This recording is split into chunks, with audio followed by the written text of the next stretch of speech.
Welcome to Not Milk Never Milk. Subscribe if you're lactose intolerant. In this video, I will explain how to wash copper Pooja items. First, gather your supplies like a fresh lemon, some salt, and a soft, clean cloth. Begin by rinsing your copper items thoroughly under running water to remove any loose dust or debris. Next, you'll prepare a simple, effective cleaning paste using these natural ingredients to tackle tarnish.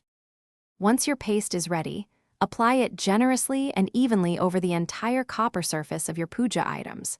Use a soft brush or a gentle cloth to carefully scrub the items, paying special attention to any areas that show significant tarnish or discoloration.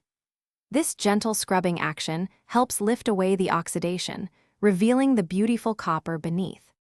After scrubbing, it's crucial to rinse your copper items thoroughly under running water.